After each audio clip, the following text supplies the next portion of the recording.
Today is Friday, December 10th. We'll tell you how the National Guard is stepping up to knock out this latest wave of COVID-19, and another decision from the FDA about booster shots. Also, where some Starbucks workers are now joining a union and what it means for the rest of the service industry.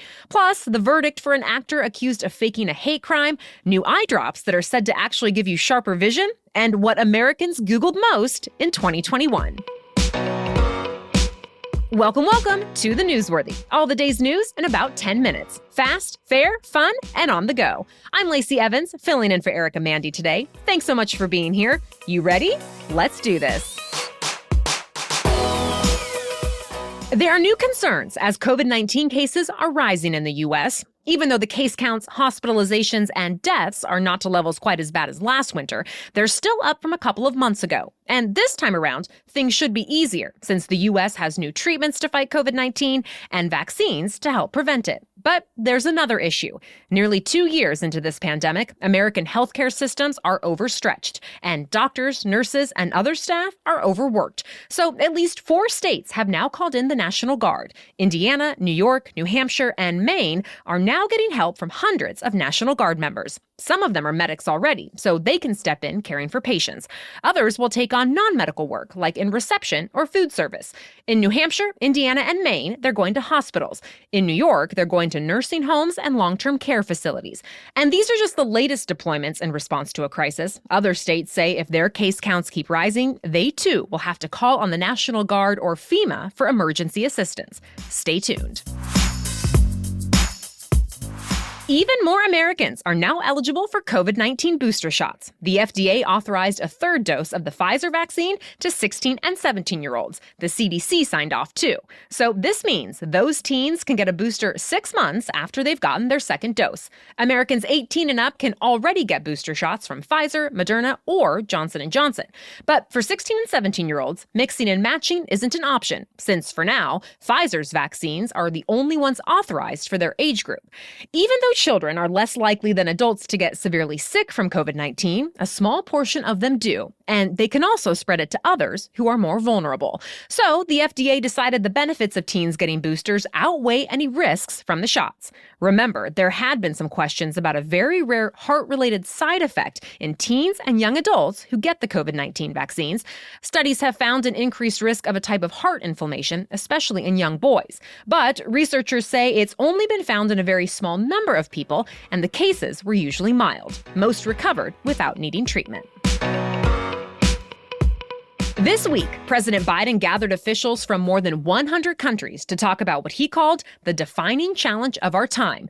He was referring to their effort to defend and strengthen democracy in the face of authoritarian power, like in Russia and China. Every representative invited to the 2-day virtual summit is from a country that holds multi-party elections. China, Russia, and even NATO allies like Turkey and Hungary are not on the list, mostly because their leaders have some authoritarian tendencies. The White House wants other countries to see the U.S. as a more reliable partner than, say, China. The U.S. State Department says all governments at the summit are expected to make commitments and share ideas to do 3 things.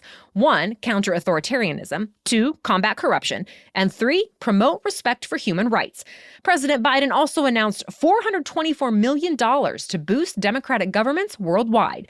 But that still needs to be passed by Congress before it can become a reality. The countries that deliver on their commitments will be invited to a second gathering meant to go even further. Russia and China have condemned the summit, saying the U.S. is stoking division in the world with its so-called Cold War mentality. But President Biden stressed how important it was, saying, quote, "Democracy needs champions." New York City just decided it will let immigrants who are not U.S. citizens vote in local elections. It is now the largest city in the U.S. to make this move.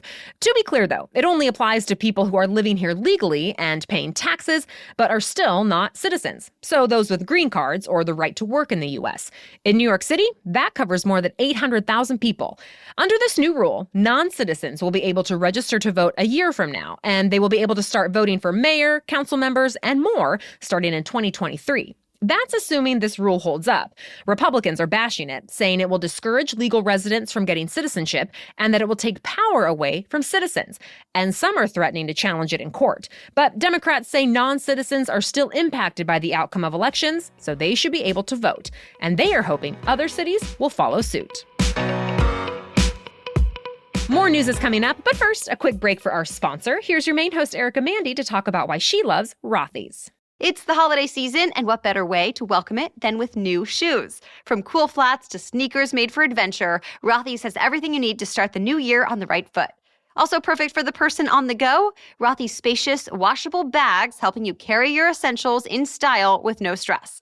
And guys, we did not forget about you. Rothy's men's line is now available and features the same level of craftsmanship as the women's line.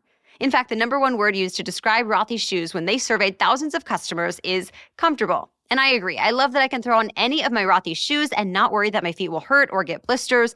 And that was true from day one, yes, right out of the box. So upgrade your closet with washable, sustainable, stylish shoes and bags from Rothy's. Head to rothys.com/newsworthy to find your new favorites. That's ROTHYS, rothys.com/newsworthy.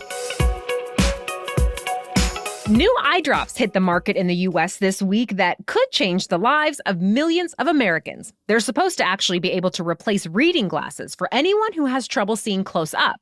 The drops are called Vuity, and they're FDA approved. People just have to put one drop in each eye, and then in 15 minutes, it should make things look more clear for 6 to 10 hours. In trials, there were some minor side effects like headaches and red eyes. Researchers found it also works best in people 40 to 55 years old. The drug maker says a 30-day supply will cost about $80. For now, insurance doesn't cover it. A former actor on the show Empire is now a convicted felon. A jury found Jussie Smallett guilty of staging a hate crime against himself. Remember, he was accused of falsely reporting to police that he was the victim of a brutal attack, when really, he orchestrated it. Prosecutors say this was a serious crime, since officers spent about 3,000 hours investigating a fake assault. But Smollett's lawyers say they plan to appeal, since their client still says he actually was beaten, even though 2 men testified that he paid them to stage the attack for the publicity. Smallett could be punished with up to 3 years in prison and a $25,000 fine. Although, since he has no criminal history, it's possible he only gets probation. Smallett will be sentenced at another court hearing in 2022. The city of Chicago is also suing him to recover the costs of the investigation. For the first time in the 50-year history of Starbucks, some baristas are unionizing. Workers at a cafe in Buffalo, New York, voted in favor of a union under Workers United. One barista who voted yes called it a win, saying it means she and her coworkers will have a bigger voice in their workplace and can negotiate a contract. Starbucks management has been against it, though, saying a union would mess up the company's direct relationship with workers. That said, an analyst from the Wall Street firm MKM Partners told his clients he doesn't think this one decision will make a huge difference for Starbucks' bottom line, but he went on to say a more widespread push toward unions in the restaurant industry could lead to more pay hikes. And that's possible, since some unions pointed to this vote as a sign of growing power of the American worker. This isn't the end of the road for Starbucks either. 3 more stores in Buffalo are planning to vote on a union, along with one in Mesa, Arizona. For now, though, the other 9,000 locations around the U.S. will operate as usual. The company formerly known as Facebook is taking its first step into the Metaverse. Meta released a new free virtual reality app called Horizon Worlds. When you get into the app, you have 3 options: play games, attend events, or just hang out. You can explore all kinds of experiences Meta created, plus some community-made spaces, since anyone can build pretty much anything. In the beta testing phase, people held virtual comedy shows, movie nights, concerts, meditation sessions, and more. Everyone you interact with on the app is another real person. That's been a concern for some critics who say Meta already has a hard time removing hate speech and violent images from Facebook and Instagram, so they shouldn't open up another platform to the same issues. But Meta says you do have an option to go into private rooms, block, mute, or report people if you run into trouble. Google released its most popular searches from 2021, and it seems this year people were especially interested in sports and entertainment. The very top search in the US was NBA, probably because of this year's exciting playoffs when several teams pulled off upset victories. Google also broke it down by category, like memes, for example. The most popular meme of the year was Bernie Sanders in his mittens at the inauguration. People also looked up a lot of song lyrics. The most searched songs were those by Olivia Rodrigo and Taylor Swift. And then there were people who went to Google for movie times or trailers. Black Widow was the most searched movie of the year. That's it for the main news today, but now it's time for Feel Good Friday, where we bring you one extra feel-good or positive news story before the weekend. But first, here's Erica again with a word from our sponsor, Rad Power Bikes. When was the last time you got on a bike and actually wanted to go up a steep hill? You can with e-bikes. It's probably why you keep hearing about them. People who use Rad Power Bikes say it's completely transformed everyday life. Here's the best part. Because Rad Power Bikes is North America's largest maker of e-bikes, they have models that can get you biking again, even if it's been a long time. If you're wanting to buy a gift for someone who wants to get out more or who just seems to have everything, then hit up radpowerbikes.com and check out their award-winning lineup of e-bikes. They're in stock and ready to ship. That's radpowerbikes.com. Now back to Feel Good Friday. A Colorado man and his 9-year-old daughter are embracing life on the road and helping people who've lost their homes. For the last 3 years, they've been delivering RVs to families who survived wildfires in California, but their houses did not. It started after they watched news stories about the destructive campfire in 2018. Woody Faircloth and his daughter Luna started looking for RV donors soon after, and they were surprised by how many people wanted to help give them unwanted RVs or their time. Since then, they've personally delivered about 20 RVs to people in need, mostly firefighters, first responders, and veterans. And the duo has helped arrange about 100 donations overall. Faircloth told CBS News it's been special for him to be able to spend the time with his daughter and to make a difference. He also says he feels like the people they help are, quote, part of our family now. And Luna agrees. She told her dad, God and Santa are going to be very proud of us. Erica will be back tomorrow with our special edition Saturday episode about cybersecurity for yourself and your devices, as well as the larger attacks that are considered a national security risk.